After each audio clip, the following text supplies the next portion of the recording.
ഫാനും 5 star, AC 5 star, TV 5 star, ഫ്രിഡ്ജും 5 star. Current bill മാത്രം നോ സ്റ്റാർ. No star? ഈ പ്രാവശ്യവും വീട്ടിലെ കറണ്ട് ബില്ല് കണ്ട് ഷോക്കായോ?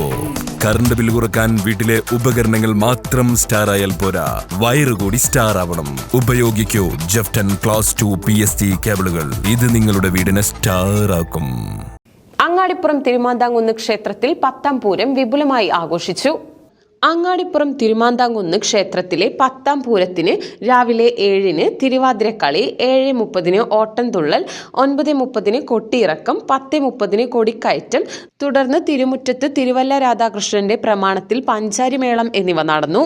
പകൽ പൂരത്തിന് ശേഷം ഉച്ചകഴിഞ്ഞ് 3-ന് കൂത്തമ്പലത്തിൽ ചാക്യാർ കൂത്ത് നടന്നു. വൈകിട്ട് ക്ഷേത്രത്തിന്റെ കീഴടമായ തെക്കേ നടയിൽ പരിയാപുരം റോഡിലുള്ള വേട്ടക്കാരൻ കാവിലാണ് തിരുമാന്താംകുന്നിൽ നിന്ന് ഒറ്റച്ചെണ്ടയുമായുള്ള എഴുന്നള്ളത്ത്. ക്ഷേത്രമുറ്റത്ത് വള്ളുവക്കോനാതിരി പ്രതിനിധി ചക്കയ്ക്ക് അമ്പെയ്യുന്നതാണ് ചടങ്ങ്. പള്ളിവേട്ടയ്ക്ക് ശേഷം വേട്ടക്കാരൻ കാവിൽ നിന്നും തിരുമാന്താംകുന്നിലേക്കുള്ള എഴുന്നള്ളത്ത് പഞ്ചവാദ്യ സമേതമാണ്. നല്ലേപ്പള്ളി കുട്ടന്മാരാരുടെ പ്രമാണത്തിലാണ് പഞ്ചവാദ്യം നടക്കുക. ക്ഷേത്രമുറ്റത്തെത്തുന്ന എഴുന്നള്ളിപ്പ് ദേവിയുടെ തിടമ്പെഴുന്നള്ളിച്ച് 7:30-യോടെ വടക്കോട്ട് ആറാട്ടിനായി ഇറങ്ങും. കൊട്ടിയിറക്കത്തിന് ശേഷം നിബന്ധനകൾക്ക് വിധേയമായി ചൈനീസ് വെടിക്കെട്ടുണ്ടാകും. കൊട്ടിക്കയറ്റത്തിനു ശേഷം കളമ്പാട്ട് കഴിഞ്ഞാൽ ക്ഷേത്രമടയ്ക്കും.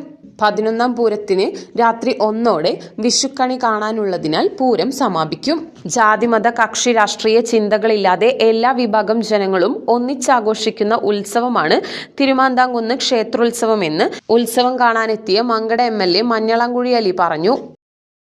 നാടിൻ്റെ സാംസ്കാരിക തലസ്ഥാനമായ അങ്ങാടിപ്പുറത്തെ കഴിഞ്ഞ കുറേ വർഷങ്ങളായി അതിഗംഭീരമായിട്ടാണ് 11 പൂരം ഉടനെ ഈ അമ്പലത്തിൽ ആഘോഷിക്കുന്നത്. വളരെ ചെറുപ്പത്തിൽ തന്നെ ആരംഭിച്ച, കുറേ വർഷങ്ങൾക്ക് മുമ്പ് ആരംഭിച്ച ഈ പൂരം ഈ നാട്ടിലെ ജനങ്ങളുടെ ഒരു ഉത്സവമായിട്ട് മാറിയിട്ടുണ്ട്. എല്ലാതരം ജനങ്ങളും കക്ഷി രാഷ്ട്രീയ ജാതി മത ചിന്തകൾക്ക് അതീതമായി എല്ലാവരും ഒരുമിച്ച് പങ്കെടുക്കുന്ന ഈ ഒരു ഉത്സവം അതിമനോഹരമായിട്ടാണ് ഇതിൻ്റെ സംഘാടകർ കൊണ്ടാടുന്നത്. ഓരോരോ വർഷം ഇത് ഉയർന്നു വരികയാണ്. മുൻകാലങ്ങളിലൊക്കെ ഉണ്ടായിരുന്ന കരിമരുന്ന് പ്രയോഗങ്ങളൊക്കെ ഇപ്പോഴും അതേ രീതിയിൽ തന്നെ, അല്ലെങ്കിൽ അതിനേക്കാളും വളരെ ഗംഭീരമായിട്ട് നടക്കുന്നുണ്ട്. ഭക്തജനങ്ങൾ ധാരാളം വരുന്നുണ്ട്, അവർ പ്രാർത്ഥിച്ച് മടങ്ങിപ്പോകുന്നുണ്ട്. യാതൊരു പ്രശ്നങ്ങളും ഇല്ലാതെ വളരെ ഭംഗിയായിട്ട് തന്നെ കൊണ്ടാടാൻ കഴിയുന്നുണ്ടെന്നുള്ളതാണ് സന്തോഷകരമായിട്ടൊരു കാര്യം. ഇതിൻ്റെ എല്ലാവിധ ആശംസകളും നേരുന്നു. നല്ല രീതിയിൽ മുന്നോട്ട് പോകാൻ കഴിയട്ടെ. നാളെ 11ാം പൂരമാണ്, അതിഗംഭീരമാകട്ടെ എന്ന് ഒരിക്കൽ കൂടി പ്രാർത്ഥിക്കുന്നു.